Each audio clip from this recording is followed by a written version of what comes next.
Hello बच्चों, good evening. मैं प्रशांत त्रिपाठी आज आपके सामने बहुत ही एक अमेजिंग टॉपिक लेकर के आया हूं। तो उस टॉपिक का नाम है एडजेक्टिव। आइए समझेंगे वीडियो के माध्यम से। और वीडियो अगर आपको अच्छा लग रहा हो तो लाइक करिए, शेयर करिए, सब्सक्राइब करिए। और आइए देखते हैं तो क्या है आज का जो टॉपिक है एडजेक्टिव है। हमने यहाँ पे लिख रखा है, आप देख पा रहे होंगे। तो एडजेक्टिव होता क्या है अगर हम बात करें तो ऐसे शब्द जो नाउन के आगे या पीछे आते हैं, जो नाउन के साथ में रहते हैं, वो सारे के सारे शब्द क्या होते हैं? एडजेक्टिव कहलाते हैं। तो जो नाउन के आगे आता है, जो नाउन हमारा एप्पल है, नाउन क्या होता है समझेंगे, थोड़ा समझेंगे।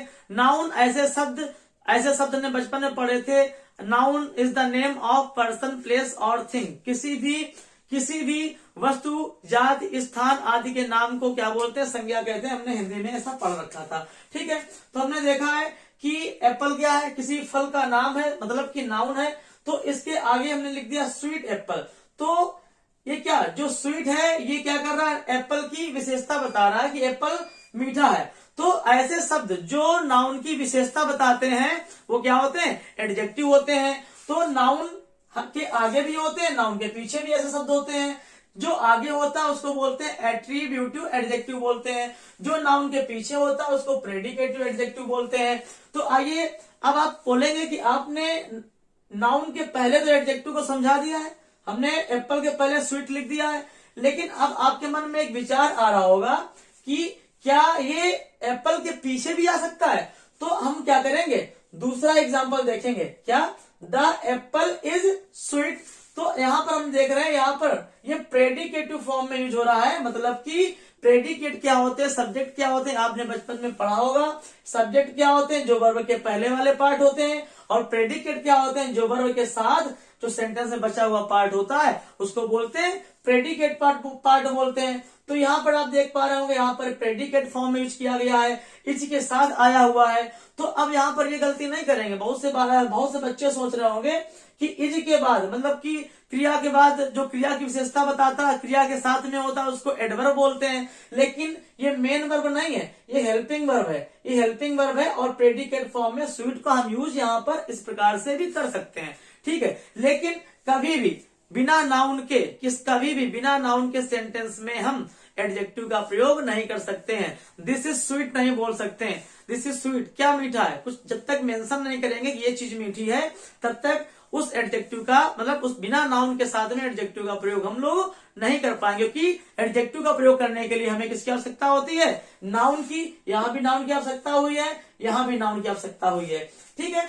तो आपके मन में एक विचार आ रहा होगा कि इससे और अगर सरल तरीका मिल जाए तो और अच्छा लगे। तो आइए बताते हैं। बिल्कुल, एक आपने देखा होगा नाउन, एक ऐसे व्यक्ति जिनकी विशेषता बताई जाती है। हमारे गांव में नेताजी आते हैं और नेताजी की विशेषता आगे वाले ही बताते हैं और पीछे वाले ही बताते हैं। साथ में चलने वाले कुछ आगे भी होते हैं, कुछ पीछे भी होते हैं। दोनों लोग क्या करते हैं? नेताजी की विशेषता बताते हैं। दोनों लोग नाउन की विशेषता बताते हैं। ऐसा नहीं कि आगे वाले ही नेताजी की जयकारा लगा रहे हैं, पीछे वाले कुछ होते हैं, आगे वाले भी होते हैं। तो जो आगे पीछे होता है नेताजी के, वो क्या करते हैं? विशेषता ही तो बताते हैं। तो जो नाउन के आगे पीछे होगा वो भी क्या करेगा? विशेषता ही बताएगा। तो परेशान होने वाली बात बिल्कुल नहीं है, आराम से समझ पा रहे होंगे। लेकिन ये तो हमने समझ लिया कि एडजेक्टिव नाउन के आगे पीछे आएगा, हमने एग्जाम्पल बता दिया। लेकिन अगर केवल एक हमको वर्ड मिल जाए तो कैसे पहचानेंगे कि हमारा शब्द जो दिया गया है ये एडजेक्टिव है? तो हमने देखा है, हमने यहाँ पर कुछ सफिक्स लिख दिए हैं, यहाँ पे हमने सफिक्स लिख दिए हैं। और कि अगर किसी भी वर्ड के पीछे आईसी लगा हो, ईडी लगा हो, ओयूएस लगा हो, एल लगा हो, IVE लगा हो, तो हमारा शब्द क्या हो जाता है? एडजेक्टिव हो जाता है। उसके हमने एग्जाम्पल भी लिखे हैं। जैसे आईसी से एनर्जेटिक लिखा है, देखो अंत में आईसी आया हुआ है। और ईडी लगा है, हमने देखो एमएस लिख दिया है। ओयूएस से हमने फेमस लिख दिया है। एल से केमिकल लिख दिया है। IVE से एक्टिव लिख दिया है, अफर्मेटिव लिख दिया है। अभी हमने यहाँ पर एक बात बताई थी, जब कहीं भी एग्जाम में एडजेक्टिव आएगा या कोई शब्द हम बोलेंगे, किसी की विशेषता बताएंगे, तो उस व्यक्ति का आना बहुत जरूरी होगा। अगर नेताजी की विशेषता बताई जाएगी तो नेताजी का नाम लेना जरूरी होगा। ऐसा नहीं बोलेंगे सुंदर है, नेताजी सुंदर है ना। इस प्रकार से बात जब करेंगे तभी एडजेक्टिव का हम लोग सेंटेंस में प्रयोग कर पाएंगे। तो आइए देखते हैं, क्या केवल एनर्जेटिक बोलते हैं, एनर्जेटिक नहीं, एनर्जेटिक व्यक्ति। जब तक उसमें नाउन को नहीं जोड़ोगे तब तक इसका प्रयोग हम लोग नहीं कर पाएंगे। अमेज, जो हमने यहाँ पे लिखा अभी अमेज्ड का और अमेजिंग का हम आपको बता देंगे। आपको ये वर्ब के रूप में लग रहे होंगे कि अमेज तो वर्ब होती है, लेकिन ये पार्टिसिपल टाइप वाले एडजेक्टिव होते हैं, आपको भी समझा देंगे। ठीक है, और उससे आपने समझ लिया होगा फेमस, फेमस को फेमस बोलेंगे, वह फेमस है। क्या फेमस है? वह फेमस आइसक्रीम है कि फेमस व्यक्ति है कि फेमस डांसर है, क्या फेमस है? तो जब तक उसके साथ में नाउन का प्रयोग नहीं करेंगे तब तक ये एडजेक्टिव सेंटेंस में अधूरा रहता है। आप एग्जाम्पल के माध्यम से समझ पा रहे होंगे।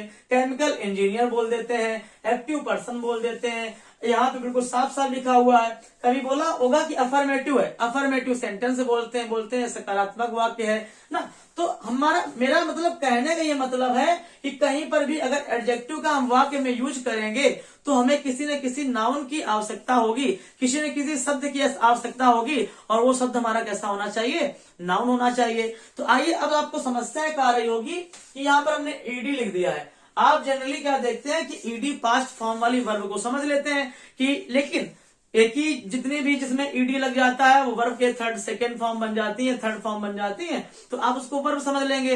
अब आपसे कोई पूछेगा कंफ्यूज्ड क्या है, वर्ब है कि एडजेक्टिव है, तो आप सोचेंगे कंफ्यूज्ड है, ईडी लगा हुआ है, तो वर्ब की सेकेंड फॉर्म, वर्ब की थर्ड फॉर्म आपने पढ़ी, बड़े आराम से लगा देंगे।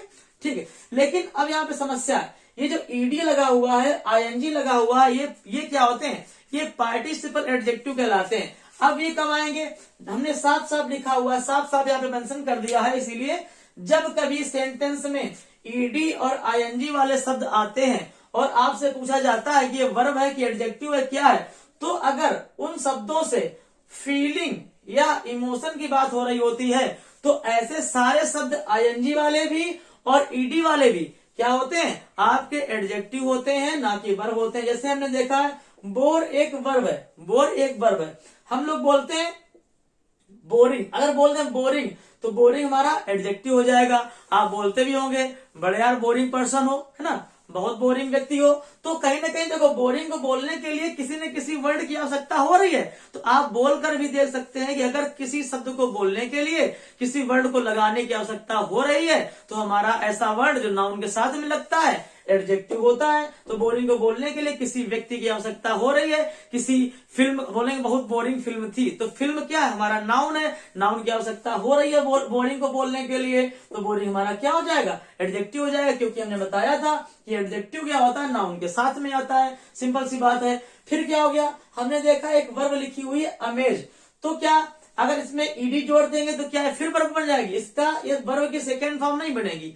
अमेज, अमेजिंग, ये जब किसी भी वर्ड में फीलिंग और इमोशन की बात आती है तो ऐसी वर्ब में अगर ईडी और आईएनजी लगा हुआ है तो वो सारे के सारे एडजेक्टिव हो जाते हैं। तो इसी प्रकार से सारे एडजेक्टिव आपने समझ लिया होगा। और अगर आपको चेक भी करना है उसको तो बड़े आराम से उसमें नाउन को किसी शब्द को लगा करके उसमें ऐड करके बोल लीजिए मुंह से। अगर अपने उच्चारण से आप उसको बोलते हैं, सेंटेंस बनाते हैं, वाक्य बनाते हैं, तो ऐसे जो कंफ्यूजिंग शब्द हैं यहाँ पे वो आपको समझ में आ जाएंगे कि वर्ब नहीं है, एडजेक्टिव है। लेकिन उसका अगर आपको मतलब पता है कि फीलिंग है, इमोशन है, तो बड़े आराम से कर ले जाएंगे। तो ऐसी वर्ब जो फीलिंग इमोशन वाली होती है उसमें ईडी और आईएनजी लगने पर वो एडजेक्टिव बन जाते हैं, जिनको पार्टिसिपल एडजेक्टिव बोलते हैं। ठीक है, आई थिंक मेरा ये वीडियो आपको समझ में आ रहा होगा और जितने भी वीडियो हमने डाले हैं आपको अच्छे लग रहे होंगे।